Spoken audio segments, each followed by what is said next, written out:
Hello friends, welcome to UPSC वाला foundation. सभी friends का, सभी दोस्तों का बहुत बहुत स्वागत है। आज की क्लास में हम बात करने वाले हैं एक ऐसे टॉपिक के बारे में जो कि आपका सोशल जस्टिस, इंडियन सोसाइटी, सभी से यह मुद्दा जुड़ता है। अगर आप एंशियंट हिस्ट्री की बात कर ले, एंशियंट एरा की बात कर ले, तब से आप इस चीज को देखते आए हैं। और जब आज हम 21st सेंचुरी में है, इस वक्त 21वीं शताब्दी में भी आपसे उसी पैटर्न को, उसी ट्रेंड को, उसी स्टीरियोटाइप को हम ढो रहे हैं। तो आखिर इसकी शुरुआत कहां से होती है, पॉलिटी में आपको क्या पढ़ना है, क्या है ना, सोशल जस्टिस से आपको कैसे कनेक्ट करना, उन सभी चीजों की हम चर्चा करेंगे। तो आज की क्लास का टॉपिक है आपका जेंडर। ठीक है, जेंडर। अब देखो, gender growing up as a boys and girls and women change the world. दो इसमें चैप्टर्स हैं आपके।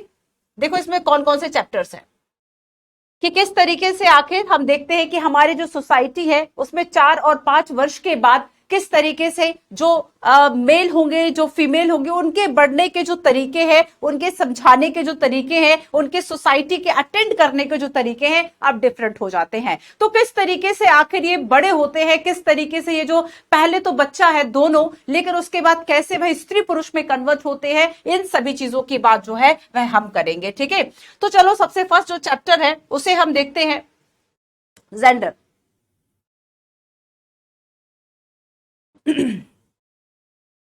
Gender is a term.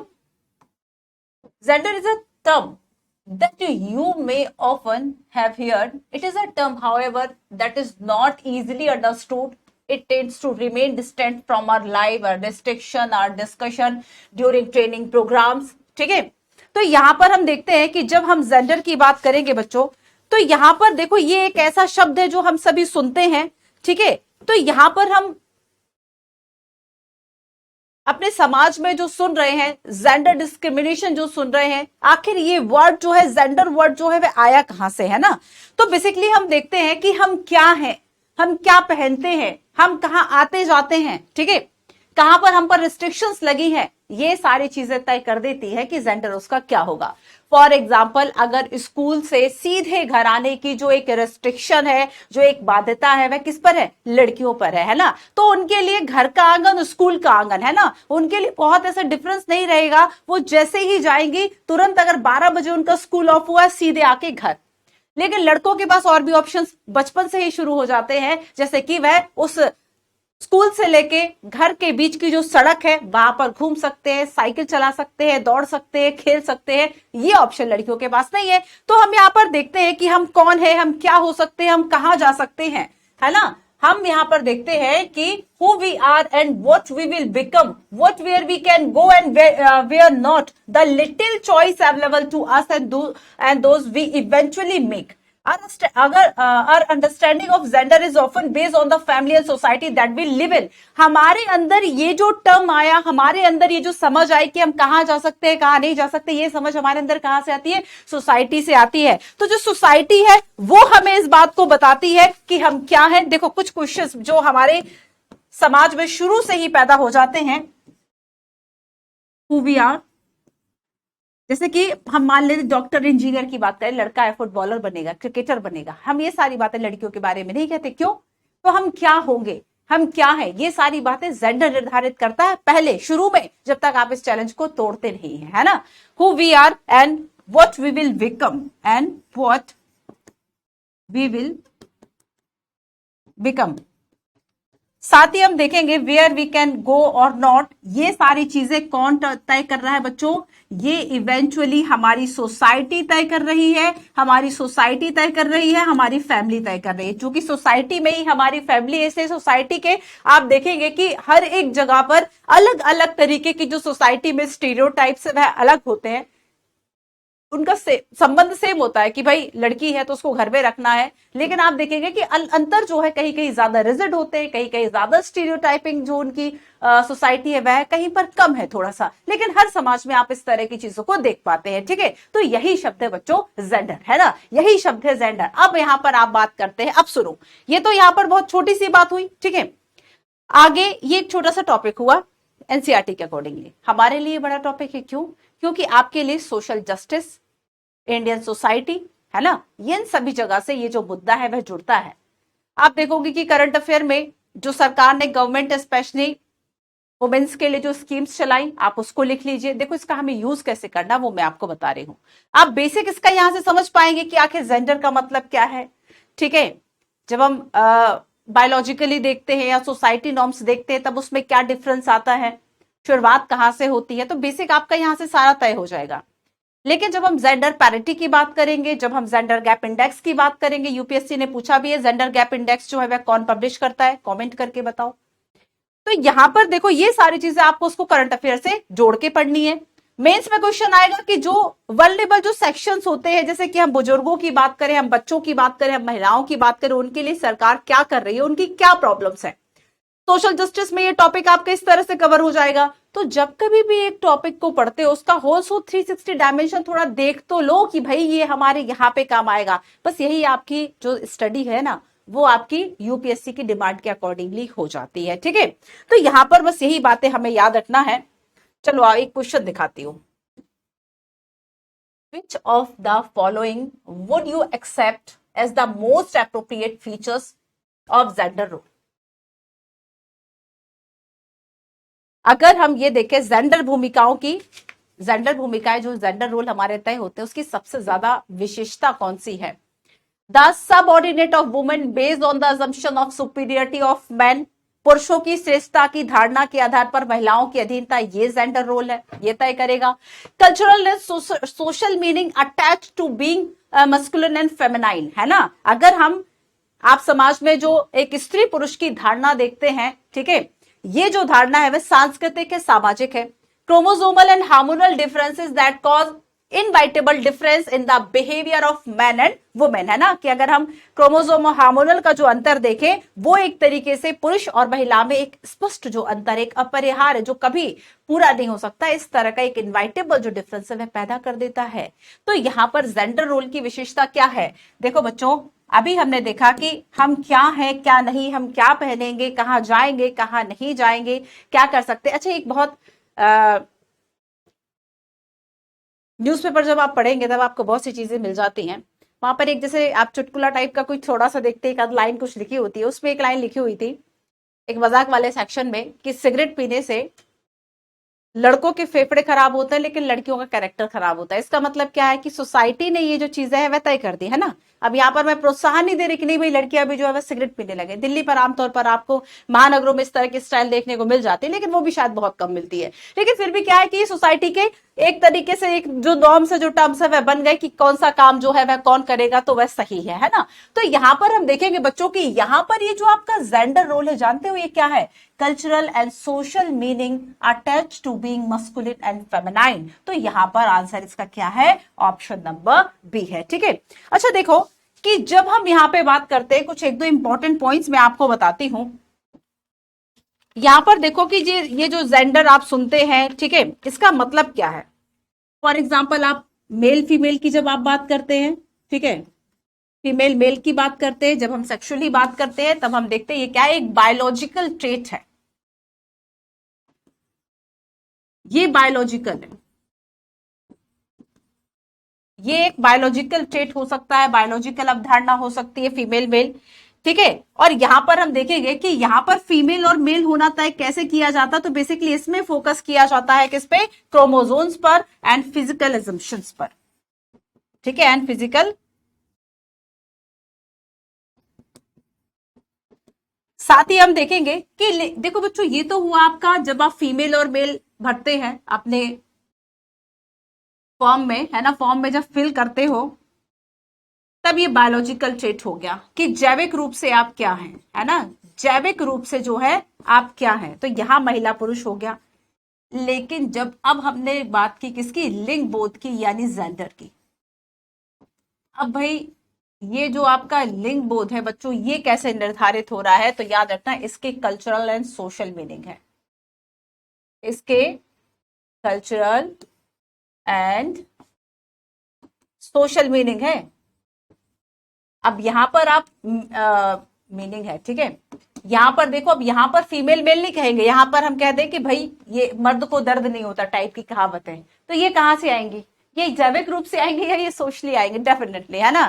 तो यहां पर ये जो मर्द को दर्द नहीं होता टाइप से ये जो बातें होती है मस्कुलाइन एंड फेमिनाइन वाली, है ना, ये सारी बातें जो होती है ये हम कहेंगे कि ये कल्चरल एंड सोशल मीनिंग है इसका बेसिकली। ठीक है, क्लियर है आपको? तो ये सेकंड हुआ। तो सबसे पहले तो हमने देख लिया कि जेंडर का मतलब क्या है, और जब हम सेक्स में बात करेंगे फीमेल और मेल की, इसका मतलब क्या है, हमने इसको समझ लिया। आगे देखो कुछ और बातें जो हम करेंगे।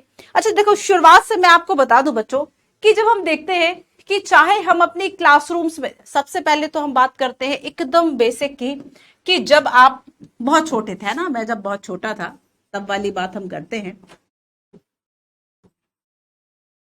तो हम यहां पर हमने दो बातें देख ली, एक तो बायोलॉजिकल, एक सोशल।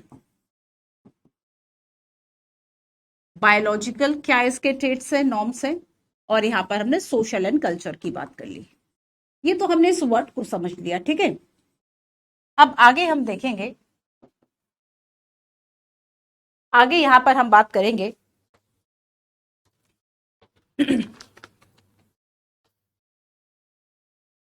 कि जो आपका ये जेंडर था कि आप बॉयज हैं, आप गर्ल्स हैं, आप क्या करेंगे क्या नहीं करेंगे, ये आपकी चीजें कहां से जुड़ गई, सोसाइटी से। ठीक है, और सोसाइटी ने कोई जैसे याद करो शुरुआत में आपका फर्स्ट चैप्टर ये था डिस्क्रिमिनेशन, डाइवर्सिटी, है ना, सेकंड था डिस्क्रिमिनेशन। डाइवर्सिटी में हमने देखा था कि बहुत सारी विविधता है, आगे डिस्क्रिमिनेशन में हमने देखा था कि इसी विभिन्नता के आधार पर जब आप भेदभाव कर रहे हैं उसका एक आधार आपका फीमेल या मेल होना भी है, कास्ट और रिलीजन के अलावा, है ना, आर्टिकल 15, याद रखो उस चीज को। तो यहाँ पर हमने जाना था कि कुछ हमने ऐसे प्रेजुडिस बना लिए, प्रेजुडिस यानी पूर्वाग्रह बना लिए, जो धीरे धीरे जाके और पक्के हो गए, स्टीरियोटाइपिंग में चेंज हो गए, रूढ़िबद्ध धारणाएं बन गई, समाज उसके अनुरूप व्यवहार कर रहा है। अब इसी स्टीरियोटाइपिंग में, ठीक है, यही जो आपकी रूढ़िबद्ध धारणाएं हैं ये तय कर रही हैं कि आप क्या करेंगे क्या नहीं।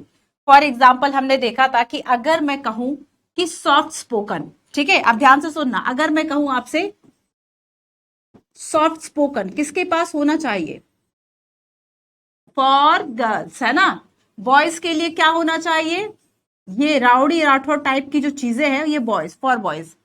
डोंट क्राई कहां पे लिख दूं, यहां लिख दूं, नहीं आप कहोगे मैम यहां लिखो, है ना, डोंट क्राई। क्या समझाया जाता बचपन से, क्यों लड़कियों की तरह रो रहे हो। तो यहाँ पर ये जो पूर्वाग्रह है वह धीरे धीरे आगे जाकर पक्के हो गए, वही स्टीरियोटाइप में चेंज हो गए, वही रूढ़िबद्ध धारणाएं बन गई, और इस तरीके से समाज ने एक अंतर पैदा करना जो है वह शुरू कर दिया। सो इवेंचुअली हमारी जो फैमिली है, हमारी जो सोसाइटी है, वह इन चीजों को तय कर रही है ना, चूंकि हम भी, हमारी जो फैमिली है वह सोसाइटी का एक पार्ट है भाई। क्लियर है? तो यहां पर हम जेंडर की जब बात करेंगे तो जेंडर जो लिंग बोध है इसका मतलब क्या है कि हमारी जो सोसाइटी है, हमारी जो फैमिली है, उसने क्या किया, ये जो बायोलॉजिकल अंतर था ना बच्चों, इसको सोशल वैल्यूज के साथ जोड़ दिया, तब हमने यहाँ पर जो जेंडर डिस्क्रिमिनेशन है वह पैदा हो गया। फिर से सुनो, अगर आपसे कोई कहे कि जेंडर डिस्क्रिमिनेशन क्या है या फिर लिंग बोध का मतलब क्या है, तो यहाँ पर जेंडर का मतलब यही है कि जो हमारी रूढ़िबद्ध धारणाएं और सामाजिक मूल्य थे, जो हमारे स्टीरियोटाइपिंग थे, ठीक है, और जो हमारे सोशल कल्चर नॉर्म्स थे, हमने उसको किसके साथ जोड़ दिया, एक जैविक अंतर के साथ जोड़ दिया, एक बायोलॉजिकल ट्रेट के साथ जोड़ दिया, ये क्या हो गया, जेंडर हो गया। अब जब हमने इसके आधार पर बिहेवियर किया, लड़के को स्कूल भेजा, लड़की को घर में रख लिया, ये हो गया जेंडर डिस्क्रिमिनेशन। और इसलिए हमें जरूरत पड़ती है ग्लोबल, आप देखते हैं कि जो आपका जेंडर गैप इंडेक्स है, जेंडर पैरिटी की बात, अगर हम कहीं ना कहीं जेंडर पैरिटी की बात कर रहे हैं, दैट मीन्स अभी भी हमारे यहाँ असमानताएं हैं, इनइक्वालिटीज है, और इनइक्वालिटी का एक बहुत बड़ा जो आधार है वह किसी समाज में पुरुष और स्त्रियों का होना है। जैसे कि अगर हम इकोनॉमिकली बात करें, कुछ अर्थशास्त्रियों का यह कहना है कि अगर हम चाहते हैं कि हमारी जीडीपी 2 अंकों में आ जाए, अभी जो 8-9 है वह 11-12-15 हो जाए, तो इसके लिए जरूरी है केवल पुरुषों का काम करना जरूरी नहीं, बल्कि इसमें महिलाओं का जो है, फीमेल का जो पार्टिसिपेशन है वह हमारी इकोनॉमी में होना चाहिए। हमारी नहीं, देश की किसी भी इकोनॉमी में अगर होगा, है ना, तब जाके जो हमारा समाज है, जो कल्चर है, जो चीजें हैं वह ज्यादा बदलेगी, ग्रो करेगी, इकोनॉमी हमारी ग्रो करेगी, ऐसा कुछ इकोनॉमिस्ट का कहना है। ठीक है, अब देखो आगे हम देखेंगे, ये तो हमने कुछ समझा कि भाई जेंडर क्या है, समझ में आया होगा, एक क्वेश्चन भी हमने देख लिया। ठीक है, अब आगे देखो कुछ और पॉइंट्स मैं आपको बताती हूं। सबसे पहले देखो कि ये जो इनइक्वालिटी है, ये जो पावर रिलेशन है, वह आखिर शुरू कैसे होता है। जेंडर के आधार पर अगर हम कहें,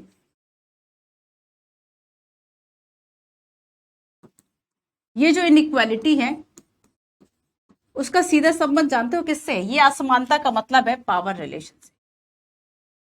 असमानता, जैसे कि मैं कहूं कि जो मेल है इनके पास क्या है, एक इकोनॉमिक स्टेबिलिटी है, आर्थिक स्थिरता है ना, आर्थिक स्थिरता, इंडिपेंडेंट है।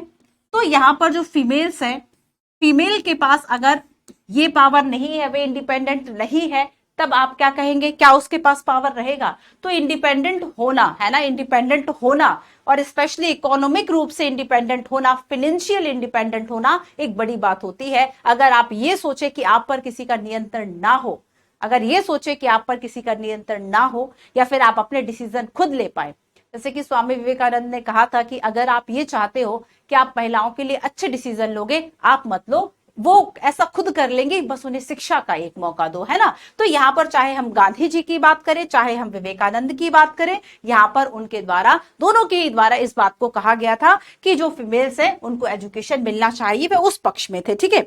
तो यहाँ पर हमने देखा कि जो सोसाइटी ये जेंडर डिस्क्रिमिनेशन पैदा कर रही है, वह बचपन से ही पैदा कर रही है, और यहाँ पर उसका एक सबसे बड़ा माध्यम है बचपन में टॉयज, हमें जो खिलौने दिए जाते हैं। अब मैं आपको दो शब्द लिख रही हूं, एक जगह मैंने लिख दिया कार, एक जगह लिख दिया मैंने डॉल।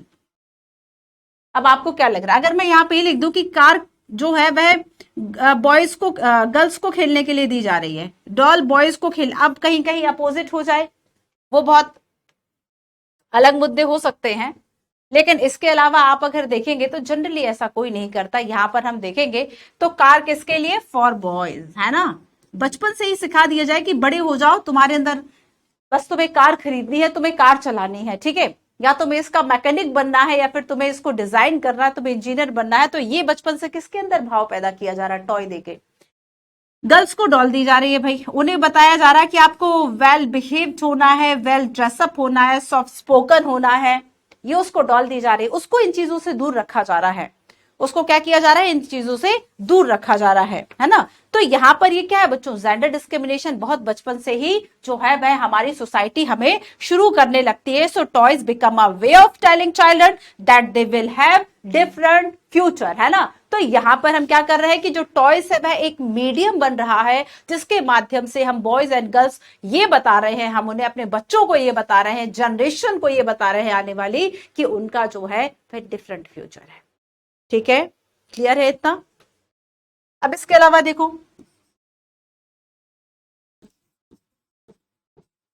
वैल्यू हाउस वर्किंग,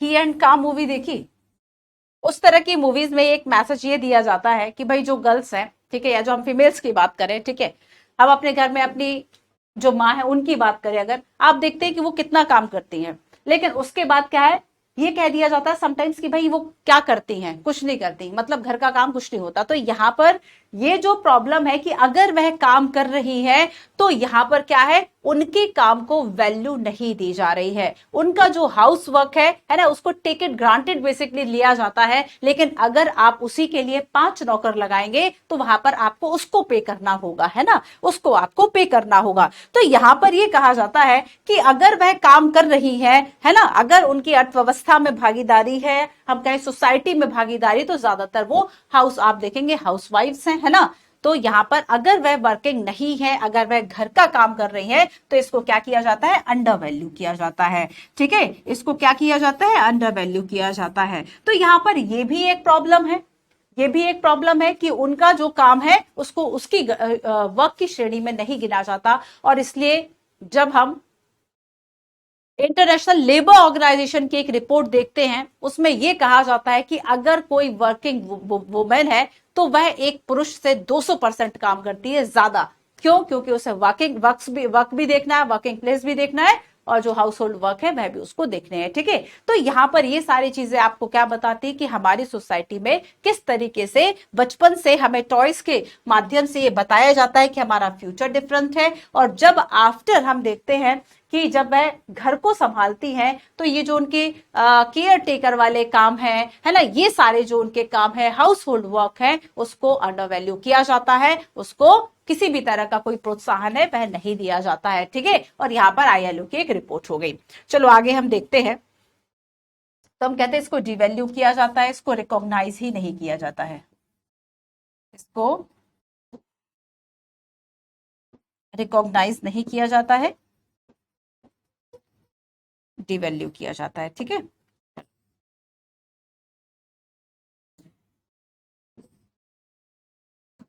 अब एक बात और देखो, आप सभी ने यूएनडीपी के जो 17 गोल्स हैं वह सुने हैं, और इन 17 गोल्स में से एक गोल है आपका जेंडर इक्वालिटी।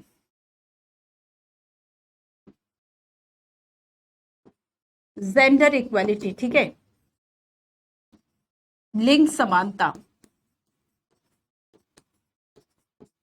लिंग समानता। ठीक है, जेंडर इक्वालिटी, ये आपको याद रखना, ये कौन सा गोल है, ये आपका एसडीजी 5 है। एसडीजी 5 17 में से जो आपका एसडीजी 5 है वह किसकी वकालत करता है, जेंडर इक्वालिटी की वकालत करता है, ये लिंग समानता की जो बात है वह करता है। ठीक है, साथ ही देखो कुछ क्वेश्चन देखो, बेसिकली ये जो आपका चैप्टर है इसमें कुछ बातें आपको यही बताई गई है कि हम किस तरीके से जो है वह समाज में बड़े हो रहे हैं। ठीक है, किस तरीके से आपको खेलने के लिए खिलौने अलग दिए जाते हैं, उस माध्यम से आप तक संकेत, एक तरीके से एक मैसेज पहुंचाया जाता है कि आपका जो जेंडर है वह क्या है, आपकी जो लिमिटेशंस है वह क्या है। ठीक है, चलो नेक्स्ट हम देखेंगे।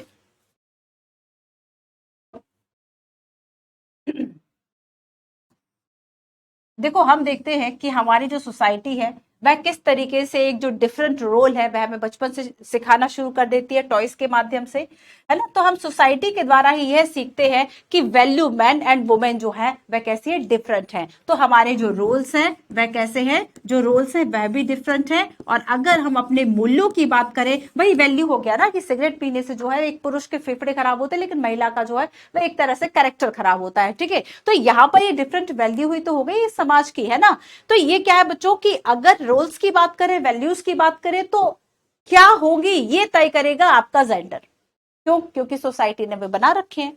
ठीक है, क्योंकि सोसाइटी ने वो बना रखे हैं। चलो आगे हम देखेंगे, कुछ इंपॉर्टेंट लाइंस पढ़ते हैं जो कि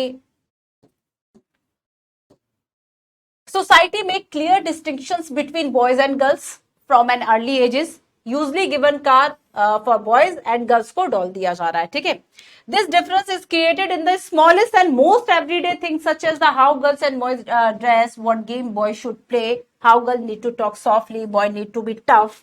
ये सारी चीजें हमें बहुत बचपन से जो है वे सिखाई जाती है, ताकि हमारा जो बिहेवियर है वह डिफरेंट डिफरेंट होने लगता है। ठीक है, in most society the roles man and women play और work they do are not valued equally. और अगर हम यहाँ पर काम की बात करें तो बहुत सारी सोसाइटीज जो है वह ऐसी है कि जहां पर वुमेन्स जो वर्क कर रही हैं उनको अनइक्वली, मतलब एक तरीके से ट्रीट किया जाता है, उनके साथ डिस्क्रिमिनेशन होता है, भेदभाव होता है। ठीक है, हाउस होल्ड की हमने बात कर ली, हाउस वर्क की हमने बात कर ली कि इनकी जो value, the main responsibility for house work and care giving task is done by man, नहीं वुमेन, है ना।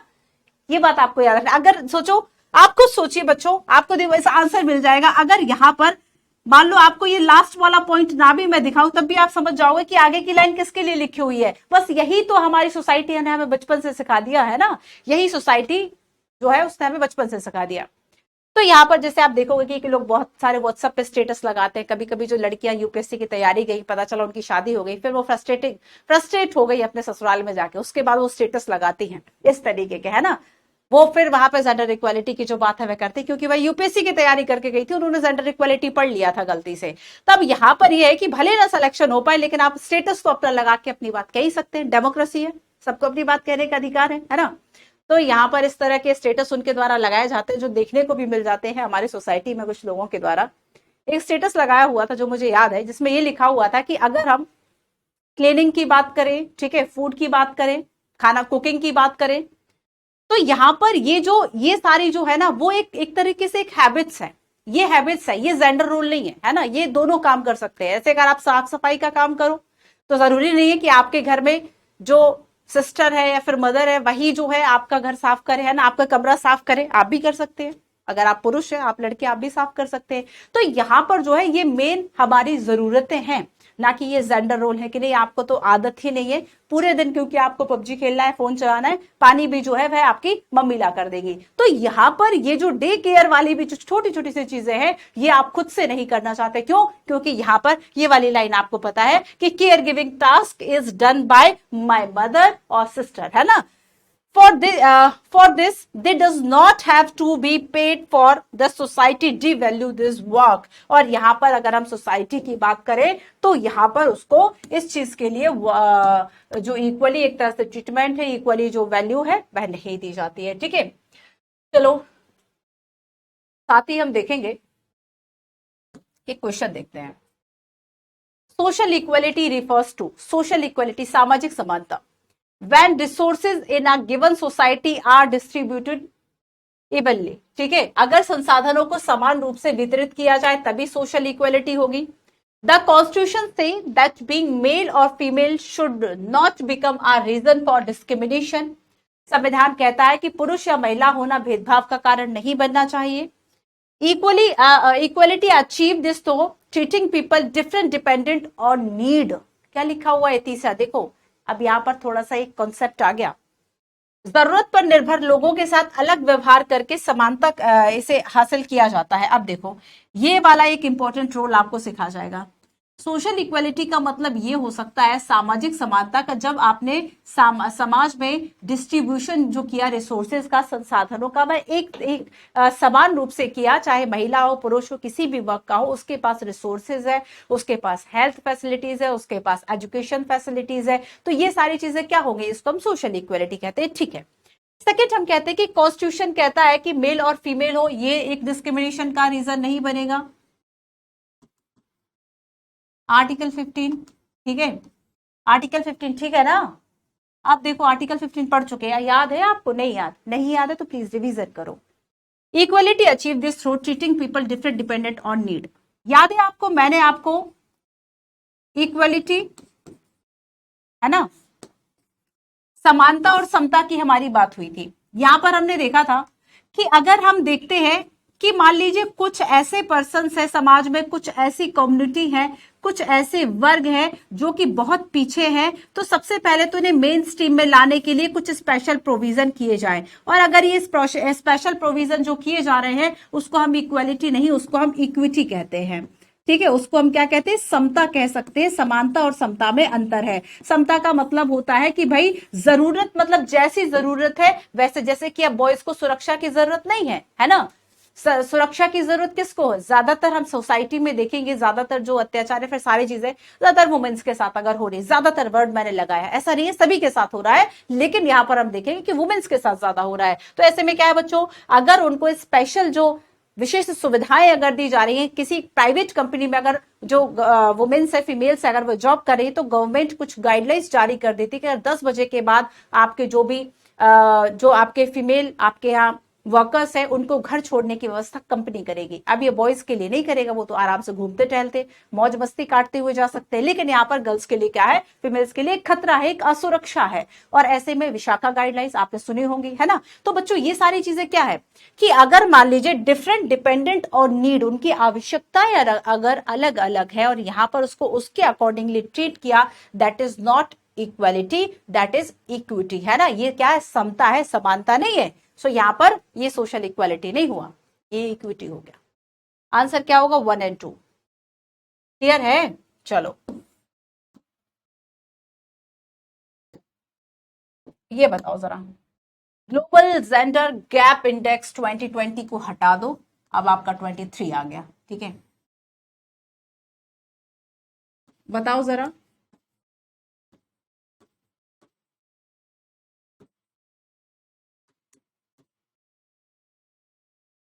गैप इंडेक्स है ना, ग्लोबल जेंडर गैप इंडेक्स किसके द्वारा रिलीज किया जाता है, किस organisation, UNESCO, World Economic Forum, International Labour Organisation या फिर यूएनडीपी, किसके द्वारा जो है वह ये रिलीज किया जाता है। देखो यहां पर आपको याद रखना है बच्चों कि जब हम ग्लोबल जेंडर गैप इंडेक्स की बात करेंगे तो यहां पर जानते हो ये गैप क्या दिखाता है? यहां पर ये जो अंतर है ना, ये गैप किस बात का है? ये गैप है इकोनॉमिक पार्टिसिपेशन का, आर्थिक भागीदारी का, है ना। इसको मेजर करता है। हम कहेंगे इकोनॉमिक जो पार्टिसिपेशन है, जो आर्थिक भागीदारी है, इसको बताएगा, ठीक है।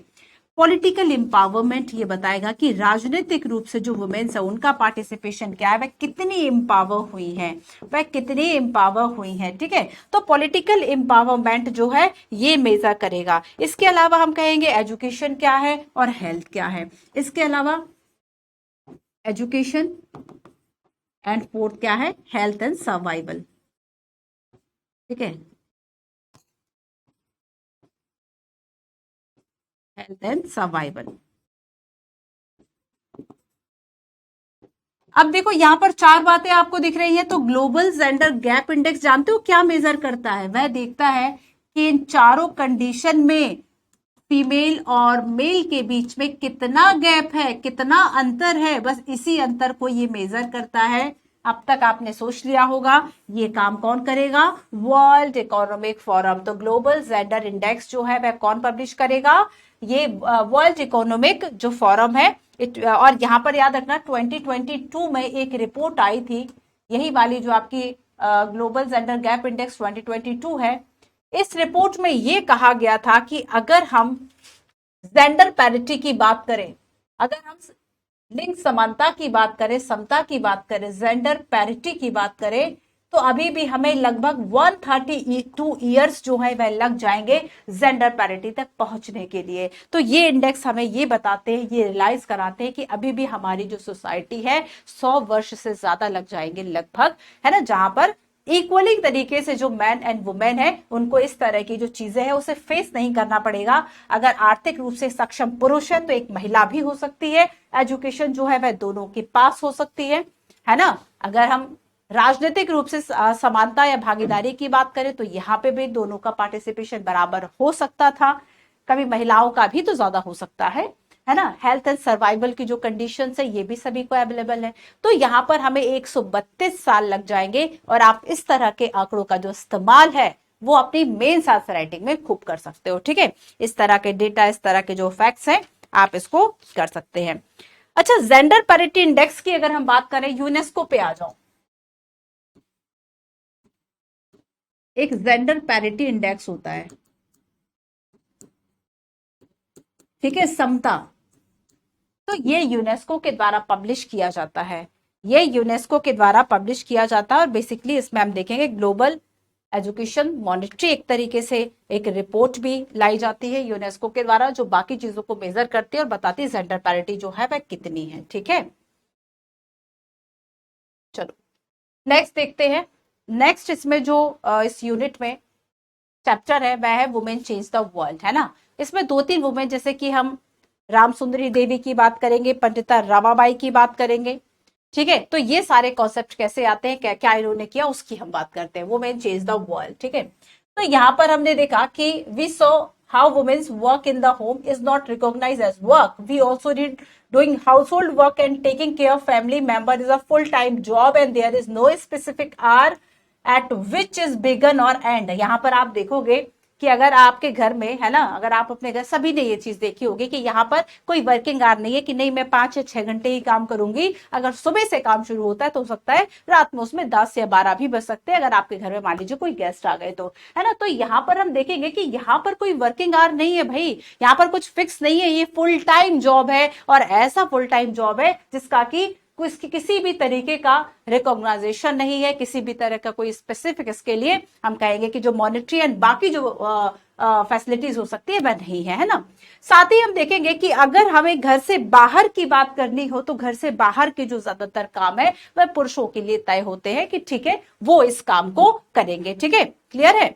तो यहाँ पर हम कुछ बातें, कुछ चैलेंजेस देखने वाले हैं। So this chapter will also briefly track the different type of effort made by women's movement to challenge discrimination in more recent year, ठीक है। हाल ही के वर्षों में जो कुछ इस तरीके के आंदोलन हुए, वुमेन्स मूवमेंट हुए, जिनके द्वारा जेंडर जो एक गैप है उसको कम करने की कोशिश की गई, उसकी हम बात करेंगे, ठीक है। चलो आओ एक क्वेश्चन देखते हैं। क्वेश्चन के पहले हम रमाबाई का बात करेंगे, ठीक है। देखो रमाबाई की अगर हम बात करें 1858 से लेके 1922, बेसिकली ये शुरू में ये कभी भी स्कूल नहीं गई, लेकिन इनके नाम के आगे रमाबाई पंडिता लगता है। क्यों? क्योंकि इन्हें संस्कृत का नॉलेज था, ठीक है। तो यहाँ पर याद रखना कि ये she never went to school but learn to read and write from her parents. अपने जो माता पिता हैं अपने जो उनसे थोड़ा सा शिक्षा सीखने की इन्होंने कोशिश की, और इन्हें पंडिता जो टाइटल है वह दिया गया बिकॉज ऑफ ये संस्कृत जो है उसमें इन्होंने अचीवमेंट्स ज्यादा थे, ठीक है। तो यहाँ पर देखो कि इन्होंने एक जो मिशन है वह शुरू किया है ना, एक जो मिशन है वह शुरू किया। आओ एक क्वेश्चन देखते हैं इनके बारे में। Pandita Ramabai was an exceptional well educated social reformer and Pioneer in education, ठीक है। एक सुशिक्षित समाज सुधारक और शिक्षा के क्षेत्र में अग्रणी रही पंडिता रमाबाई। और यहाँ पर दो स्टेटमेंट है। फर्स्ट कहता है she was conferred with the title Kesari Hind by British. क्या इन्हें केसरी हिंद का जो टाइटल है वह दिया गया, ठीक है। क्या इन्हें केसरी हिंद का टाइटल दिया गया? Second, she set up a mission in Mumbai for upliftment or destitute, especially women and children. इनके द्वारा मुंबई में जो मिशन है वह महिलाओं और बच्चों के लिए चलाया गया।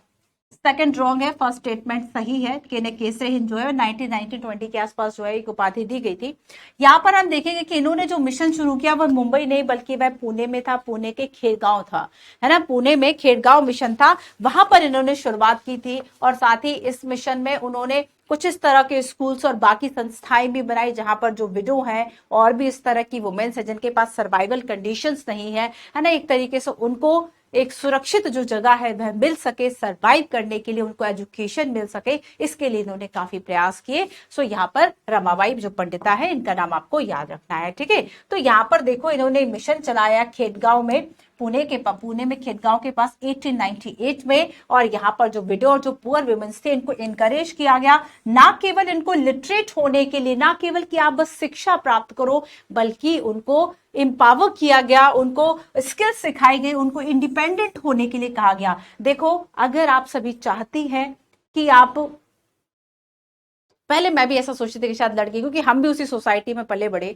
जहां पर यही सिखाया जाता कि शायद लड़कियां बहुत कुछ अचीव नहीं कर सकती, सारे अचीवमेंट लड़कों के लिए है, ठीक है। हमारी सोसाइटी में ये जेंडर डिस्क्रिमिनेशन है, आप भी देखते होंगे, शायद आप उसका हिस्सा भी रहे होंगे, है ना। अगर गर्ल्स है तो महसूस भी किया होगा। लेकिन बच्चों अगर आपको चांस मिला है, स्पेशली फॉर गर्ल्स, अगर आपको चांस मिला है कि आप अच्छी एजुकेशन लेकर अपना फ्यूचर सुधार सकती है, इंडिपेंडेंट हो सकती है, तो किसी पर भी डिपेंडेंट ना रहो, है ना। कोशिश करो कि अपना जो जॉब है उसे हासिल करो, इंडिपेंडेंट रहो। जितनी अच्छी एजुकेशन है उतनी अच्छी एजुकेशन के लिए प्रयास करो, सोसाइटी में कुछ चेंजेस लाने की कोशिश करो। तो यहां पर हम देखेंगे कि इन्होंने ना केवल लिटरेट बल्कि इंडिपेंडेंट जो है वह होने के लिए काफी प्रयास किया कि जो विडो और पुअर वुमेन है उनके लिए हो सके, ठीक है। तो यहाँ पर बहुत सारे उनको जो स्किल्स है वह सिखाएगी, वैरायटी ऑफ स्किल्स सिखाएंगे, चाहे प्रिंटिंग प्रेस की स्किल्स हो, है ना, और चाहे काफी इस तरह की स्किल्स हो ताकि वे इंडिपेंडेंट हो सके। क्लियर? एक और पढ़ते हैं हम, रुकैया शेखावत हुसैन, रुकैया शेखावत हुसैन, ठीक है। इसमें एक और, इन्होंने एक सुल्ताना ड्रीम, है ना, करके एक किताब पढ़ी। इनके द्वारा ये कहा जाता है कि चूंकि उस समय इंग्लिश पढ़ने की जो इजाजत है वह केवल लड़कों को थी, लड़कियों को नहीं थी। क्यों? क्योंकि अगर हम इंग्लिश पढ़ लेंगे तो आप देखते हैं कि इंग्लिश का जो साहित्य है उसमें चीजों को ज्यादा सिखाया जा रहा है, उसमें ज्यादा विचार है। तो ये लगता है कि ये जो विचार है वह लड़के जाने, लड़कियां ना जाने, क्योंकि अगर ऐसा हुआ तो वह भी अपने लिए स्वतंत्रता और बाकी चीजों की डिमांड जो है वह करेंगी, है ना। तो यहां पर हम देखेंगे कि यहाँ पर she was stopped from learning Bangla and English in those day. English was seen as a language that would expose girls to new ideas, है ना। और यहाँ पर ये जो नए विचार, जो न्यू आइडियाज है, अगर वह समझ गई तो यहाँ पर जो चीजें हैं, है ना, क्यों वेदों को पढ़ने से भी रोका गया। अगर हम शुरुआती बात करें हमारे समाज में, हमारी सोसाइटी में, अगर आप वैदिक इतिहास को उठाकर देखेंगे तो वहां पर वो जो आपका एंशियंट पूरा एरा है उसमें आप देखेंगे कि वेदों को स्त्रियों और शूद्रों को पढ़ने की जो इजाजत है वह नहीं रही। हालांकि धीरे धीरे जैसे ये वर्ग थोड़ा उठने लगा, उन्नति करने लगा, उसके बाद इनको सुनने की इजाजत जो है वह दे दी गई थी, ठीक है।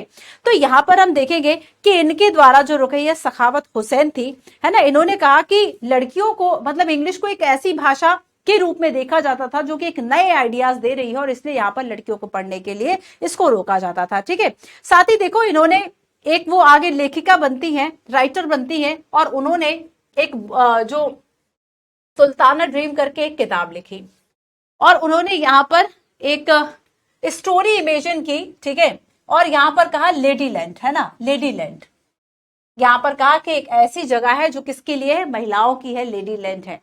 और यहाँ पर वो देखती हैं, उन्होंने देखा कि वह एक ऐसी जगह पर पहुंची थी जहां पर गर्ल्स को एजुकेशन को लेकर, है ना, एजुकेशन को लेकर कोई चैलेंज नहीं था, बैरियर नहीं था, फ्रीडम था स्टडी को लेकर, वर्क को लेकर, इन्वेंशंस क्रिएट करने को लेकर। ठीक है, और उन्होंने इन्वेंशंस कैसे, सोचो उस समय वो कह रही कि वह रेन को कंट्रोल कर रही हैं। देखो उस वक्त की सोच, हम कहते हैं ना कि कहीं पर भी आपकी जो शुरुआत है किसी भी चीज की होने की, वह सोच से शुरू होती है। जैसे कि अगर हम कहें कि कोई चांद पे पहुंचा तो पहले उसकी सोच वहां पहुंची थी कि हाँ मैं वहां पर पहुंच सकता हूं, उसके बाद ही तो वह गया ना। पहले आप सोचोगे कि आप यूपीएससी की तैयारी करोगे, तभी तो जाके आप आगे आईएएस आईपीएस और बाकी सारे बनोगे। तो यहाँ पर क्या है, बच्चों की शुरुआत होती है। अब देखो कितने समय की बात है, ये बात है 1880 से 1932 की बात। आज हम आर्टिफिशियल रेन की बात करते हैं, कृत्रिम वर्षा की बात करते हैं कि चीन जो है वह इस तरीके के आर्टिफिशियल जो बादल है वह बनाता है, रेन कराता है, ठीक है, बारिश कराता है। तो यहाँ पर ये कहते हैं कंट्रोलिंग रेन की जो बात है, इस लेडी लैंड में इतनी ज्यादा इन्वेंशन जो है वह लेडीज कर चुकी है कि वह रेन को कंट्रोल कर लेती है। साथ ही वह कहती है कि यहाँ ये जो लेडी लैंड है, यहाँ पर एग्रेसिव जो गन है जो पुरुष चला रहे हैं उनको भी बहुत आसानी से, इवन इंटेलेक्चुअल जो है वह कंट्रोल किया जाता है। ये सारी बातें वह करती है कि यहाँ पर स्त्रियों की बौद्धिक शक्ति जो है, स्त्रियों का जो इंटेलेक्चुअल है वह मेल्स को हरा देता है। तो यही लेडी लैंड्स थी। लेकिन धीरे से वो क्या देखती, कह रही ये तो सपना था, ये तो ड्रीम था, ये टूट गया, है ना। तो ये इसमें ये चीजें बताई गई है कि भाई किस तरीके से ये जो शुरुआत है, शुरुआत में चाहे हम रामाबाई पंडिता की बात करें, चाहे हम रुकैया शेखावत की बात करें, तो इनके द्वारा ये जो चीजें हैं वह की गई। और साथ ही एक कोशिश की गई कि एजुकेशन और लर्निंग की जो है उसे चेंज किया जाए, है ना। ये जो है अवेलेबल गर्ल्स के लिए भी हो, अपनी भी लाइफ चेंज हो और समाज जो है वह भी बदले। ठीक है, चलो आगे हम देखेंगे स्कूलिंग एंड एजुकेशन टुडे। जो मैंने आपको सस्टेनेबल डेवलपमेंट गोल 5 बताया जो कि जेंडर इक्वालिटी की बात करता है। अब यहाँ पर क्वालिटी एजुकेशन की बात हो गई। ठीक है, अब यहाँ पर गुणवत्तापूर्ण शिक्षा की बात होगी, और गुणवत्तापूर्ण शिक्षा का एक मेजरमेंट ये भी है कि गर्ल्स को एजुकेशन मिले। ये आपका है गोल 4। ठीक है, तो 4 है आपका एजुकेशन को लेकर, और जो 5 गोल है ये आपका जेंडर इक्वालिटी को लेकर।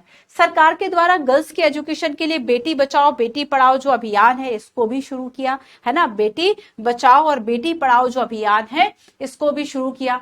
तो आज हम देखते हैं कि आज के समय में बॉयज एंड गर्ल्स जो है एक बड़ी संख्या में स्कूल ज्वाइन करते हैं, लेकिन शुरू में ये जो संख्या है वह इतनी नहीं थी, है ना। और अगर हम अपने सेंसस की बात करें, जनगणना जो कि हर 10 साल में होती है, जनगणना जो कि हर 10 साल में होती है, सेंसस जो एवरी 10 ईयर में होती है, यहाँ पर अगर हम देखेंगे होल पॉपुलेशन की अगर हम बात करेंगे, हमारे देश की पूरी जनसंख्या की अगर हम बात करेंगे, तो यहाँ पर देखो it also gathers detailed information about the people living in India, their age, schooling, what work they do and so on.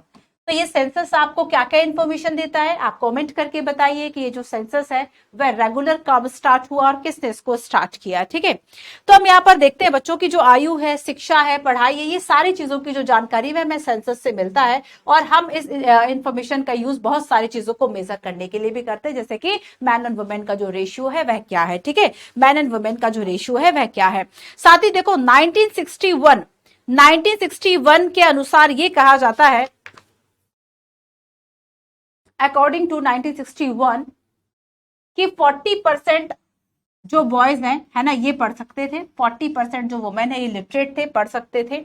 लेकिन अगर अच्छा ये देखो लिटरेट की डेफिनेशन क्या है सेंसस के अकॉर्डिंगली, तो 7 ईयर अबव, है ना, 7 साल से ऊपर, 7 साल की आयु जिसकी हो गई हो, जो भी बच्चा 7 साल से ज्यादा का है वह लिखना पढ़ना जानता है, उसको हम साक्षर कहेंगे। अगर यही काम वह 6 साल में सीखता है तब उसको लिटरेट की डेफिनेशन में हम नहीं लेंगे। ठीक है, तो यहाँ पर 7 ईयर ओल्ड एंड अबव। ठीक है, तो यहाँ पर देखो लिटरेट मतलब, लिटरेट साक्षर का मतलब हुआ that is they could at least right their names, है ना।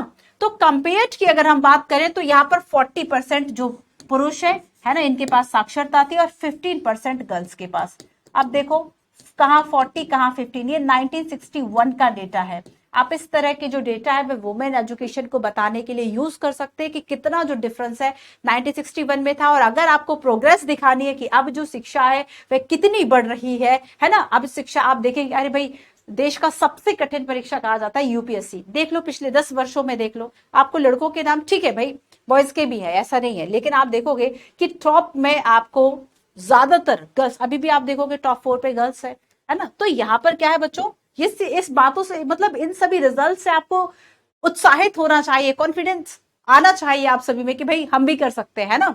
अभी जो गवर्नमेंट है हमें अवसर दे रही है। तो यहाँ पर हम देखेंगे कि 1961 में 15% अगर हम देखें of all girls and womens जो है वो कंपैरिजन में इस 40% के कंपैरिजन में 15% ठीक है वह लिटरेट थी। ठीक है, ये फिगर हम देखेंगे 2011 में 82% फॉर बॉयज, 65% फॉर गर्ल्स। ठीक है, ये कब 2011 की बात है।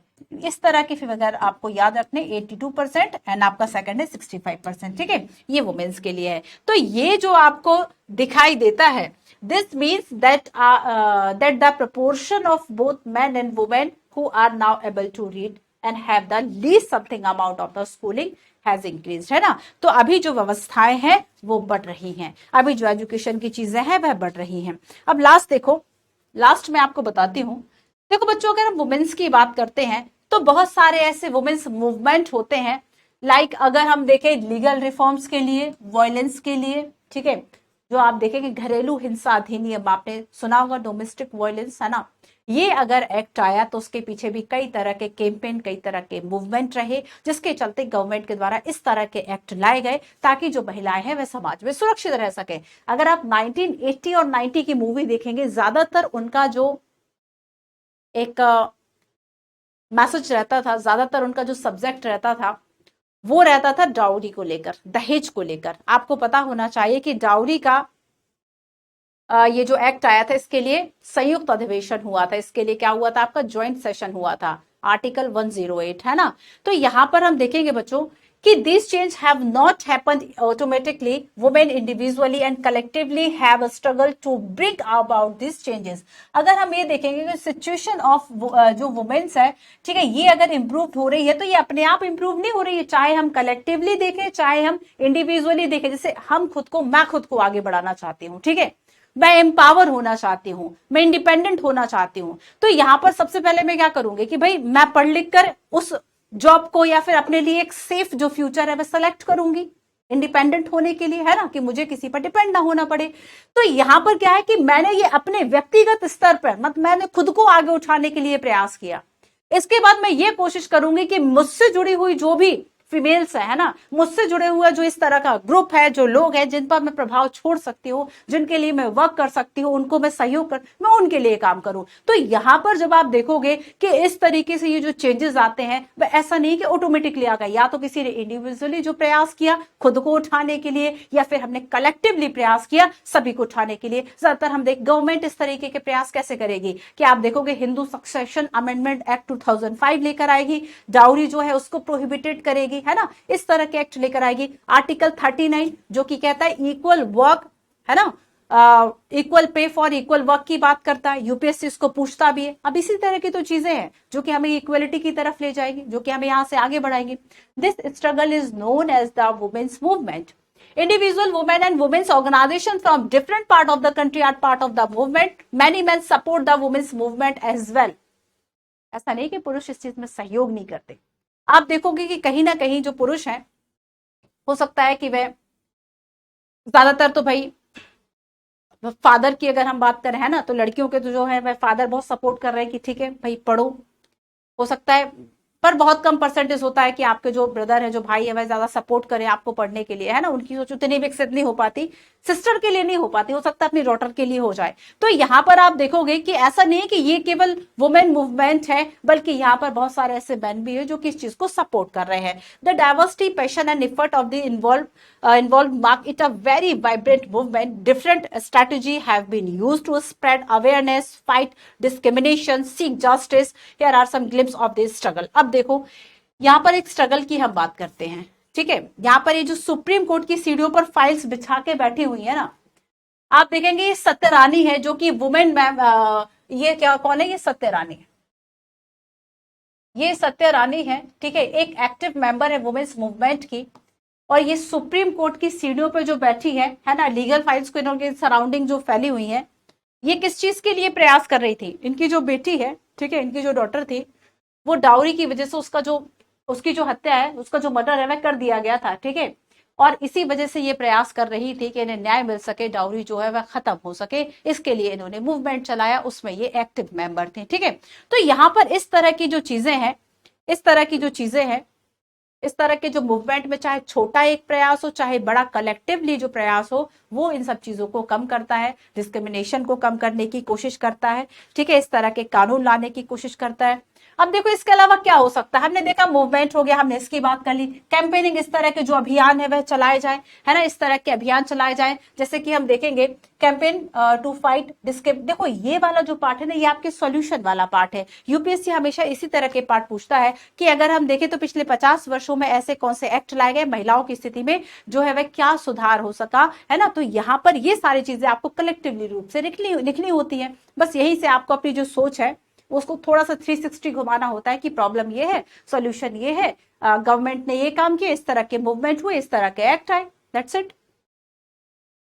Campaign have also led to new law being passed. A law was made in 2006 to give women who face physically and mental violence within their homes, also called domestic violence, some legal protection. आप देखोगे जैसे कि मान लो पहले 3 तलाक मुद्दा था, एक बार बोला तलाक तलाक तलाक, हो गया तलाक। अब सरकार ने कह दिया अब लेके दिखाओ, अब इस तरह का तलाक दो, उस पर कानूनन सजा कर दी। अब लोग डरने लगे उस चीज से।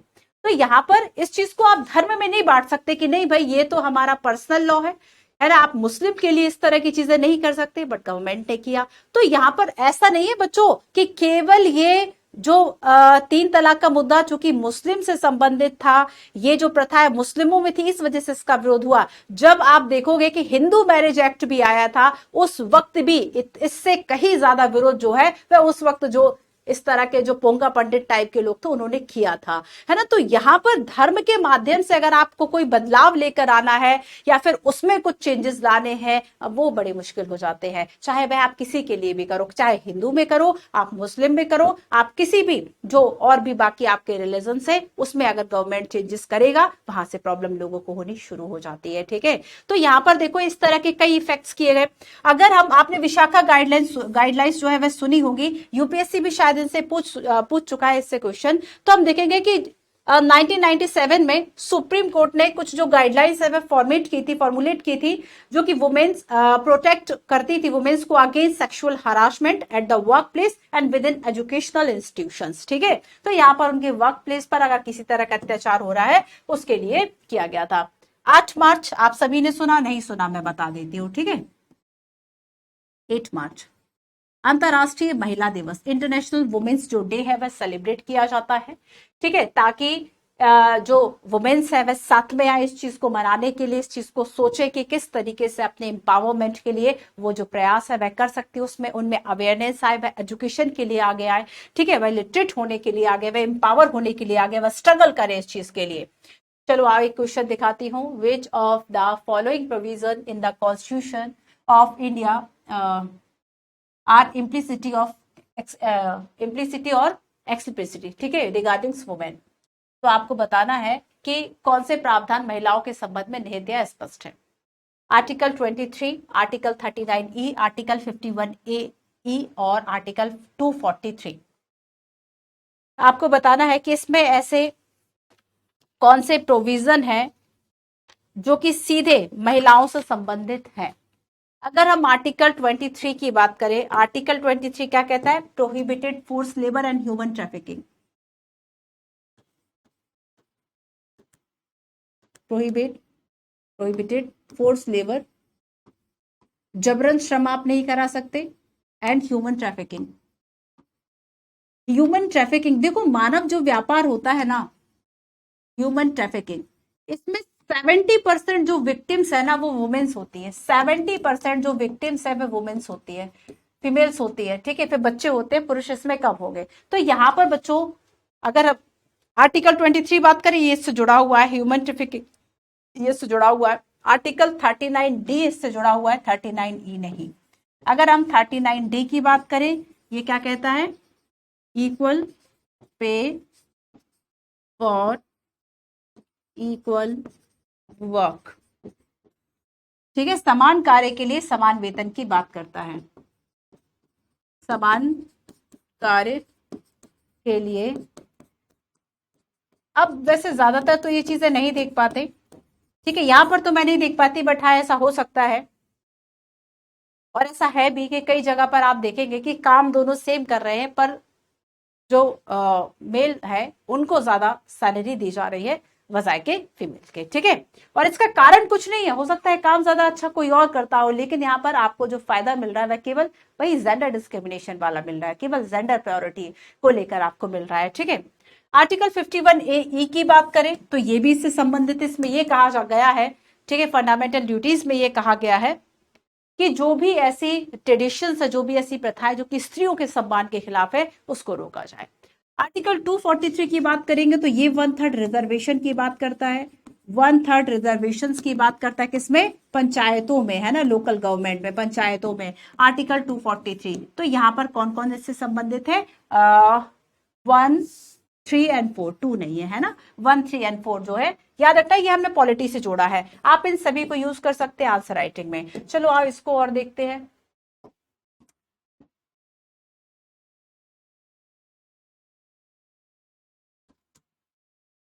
With reference to the women's work and equality, दो स्टेटमेंट है, आपको बताना है इनकरेक्ट इसमें से कौन सा है। The Constitution says that being male or female should not become a reason for discrimination. Definitely. Article 14, 15, especially 15, है ना? The government has passes law that make it mandatory to organizations that have more than 50 women employed to provide crèche facilities. Crèche facilities. UPSC यहां से question पूछ चुका है। Creche facilities मतलब एक तरह से शिशु गृह टाइप के, जैसे कि जिनके बच्चे छोटे हैं वह महिलाएं भी काम कर सके, उनके लिए ऑर्गेनाइजेशन इस तरह की व्यवस्था करेगा कि वह आए वहां पर अपना बच्चा रखकर और काम कर सके, है ना। तो ये क्रेच फैसिलिटीज गवर्नमेंट ऐसा लॉ लेकर आई कि 50 नहीं, अगर आपके 20 वुमेन एम्प्लॉय है तब भी आपको ये जो क्रेच फैसिलिटीज है वह देनी होगी। तो ये इनकरेक्ट चूंकि पूछा था, सेकंड इसका सही आंसर होगा। ठीक है, तो देखो एक ये वाला जो आपका चैप्टर था, ये वाला जो आपका यूनिट था जेंडर वाला, इसमें ज्यादातर आपको इसी तरह की जो चीजें हैं वह बताई गई। अब आगे आपको करना क्या है, आगे आप मेंस के लिए महिलाओं की स्थिति आप देखेंगे, ऐसे का एक फेवरेट टॉपिक होता है, आप 10 साल को उठाकर देख लो। ठीक है, और आप सोसाइटी में देखोगे तो चूंकि वुमेन एक वल्नरेबल सेक्शन है और इसके लिए काफी सारी सरकार योजनाएं भी चला रही है, बहुत एक बड़ा एक रीजन है, इसलिए फेवरेट टॉपिक भी रहता है, बहुत पूछा जाता है, चाहे बेरोजगारी हो, महिलाओं के मुद्दे हो, इसलिए आप इसको तैयार कर सकते हैं मेंस के लिए, ऐसे राइटिंग के लिए। एक खोलसोल तैयार कर लो, कॉन्स्टिट्यूशन में क्या प्रोविजन है, सोसाइटी में कंडीशंस क्या थी, अभी की क्या प्रॉब्लम्स है, कुछ रिपोर्ट्स, जेंडर गैप को लिख लो, जेंडर पैरिटी को लिख लो, एसडीजी से उसको जोड़ लो। ध्यान से सुनना, ये करना है आपको, है ना। क्वेश्चंस देख लो, ऐसे एक लिखने की कोशिश करो, 100 शब्दों में लिखो, 500, जितना आपका जैसा मन करे, है ना, जितनी आपकी श्रद्धा हो। तो यहां पर आप देखो कि अगर आप आर्टिकल्स की बात करेंगे, किस किस आर्टिकल में क्या कहा, हमारा कॉन्स्टिट्यूशन इस बारे में क्या कहता है, 15 लिखो, 39D लिखो, आर्टिकल 51A की बात करो, है ना, इन सभी चीजों, लॉ की बात करो, प्रॉब्लम्स की बात करो, क्या क्या प्रॉब्लम्स है। अगर इस तरह की कोई, जैसे कि कुछ लाइन्स होती है, जैसे कि हिंदी में आपने एक दो लाइन्स जो आप थोड़ी सी याद कर लेते, कविताएं टाइप की जो ऐसे में आप यूज करते, उस तरह की लाइन्स याद करो, है ना। ये सारा क्या है, आपको मेंस आंसर राइटिंग के लिए एक बढ़िया टॉपिक है। चलिए, तो आज की क्लास में इतना ही।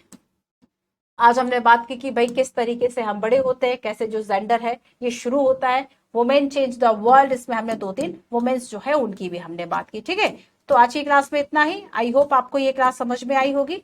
नेक्स्ट यहाँ पर कुछ जो ग्रोसरी है वह दिए होंगे, ग्लोसरी, ठीक है, नॉट अ ग्रोसरी। तो यहाँ पर हम देखेंगे कि स्टीरियोटाइपिंग का मतलब क्या है, इन सभी चीजों को पढ़ लिया करो, याद कर लिया करो। स्टीरियोटाइपिंग यानी रूढ़िबद्ध धारणाएं हम समझ चुके। डिस्क्रिमिनेशन का मतलब क्या है कि जब आप लोगों को ट्रीट इक्वली नहीं कर रहे हैं, वही डिस्क्रिमिनेशन हो गया। वायलेशन का मतलब क्या है ना, जब आपने फोर्सफुली ब्रेक किया किसी रूल को, वायलेशन हो गया। तो ये सारे जो आपको पॉइंट्स है ये आपको याद करने हैं। ठीक है, तो जो पीछे लिखा रहता है तो उसको पढ़ लिया करो, इसमें सबसे लास्ट में तो आज हमारा ये कंप्लीट हो गया जेंडर वाला टॉपिक। आपको रीडिंग करनी है, ठीक है, याद रखना रीडिंग करनी है, उसका मैं कोई ऑप्शन नहीं दे रही हूँ आपको, वो पढ़ना ही है। तो यहां पर हमने इक्वलिटी कर लिया, equality in Indian democracy first chapter. Second में हमने स्टेट गवर्नमेंट की बात की, हेल्थ की बात की और वर्क की बात की। थर्ड आज हमने जेंडर की बात की। कल हमारा लास्ट क्लास होगा, इसके बाद फिर हम ज्योग्राफी पे आ जाएंगे, चूंकि हम एक एक क्लास का 6-7 का मतलब लगातार हम लेकर चल रहे हैं कि एक आपका पॉलिटी हो गया, फिर ज्योग्राफी, फिर पॉलिटी, फिर ज्योग्राफी, इस तरीके से हम आगे बढ़ेंगे, ठीक है। तो यहाँ पर देखो कल जो आपका लास्ट क्लास होगा इसमें, जिसमें हम बात करेंगे मीडिया की और जिसमें हम बात करेंगे स्ट्रगल फॉर इक्वलिटी का, ठीक है। मार्केट वाले में ऐसा कुछ है नहीं, बाकी मैं आपको सारी चीजें जो है मैं साथ साथ कंपाइल करके बताती जाऊंगी, ठीक है। तो कल हम बात करेंगे media and struggle for equality. कल आपका जो है इस क्लास का लास्ट चैप्टर होगा, लास्ट क्लास होगा, और इसके बाद फिर हम ज्योग्राफी का जो क्लास 7 है उसको शुरू करेंगे। चलिए तो मिलते हैं नेक्स्ट क्लास में। आपके जो भी सुझाव हैं, आपके जो भी विचार हैं, आप कमेंट्स के माध्यम से हम तक पहुंचा सकते हैं। मैं पर्सनली भी देखती हूँ, पूरी यूपीएससी वाले का यूपीएससी वाले की जो टीम है वह भी आपके मैसेज को देखती है बच्चों। तो आपकी जो भी प्रॉब्लम्स है ना, आपको किस तरह की सीरीज और बाकी चीजें चाहिए, उसके लिए आप कमेंट्स करते रहिए, वो सारी चीजें हम कंसिडर करेंगे, आगे हम उसको इम्प्लीमेंट भी करेंगे। Thank you so much.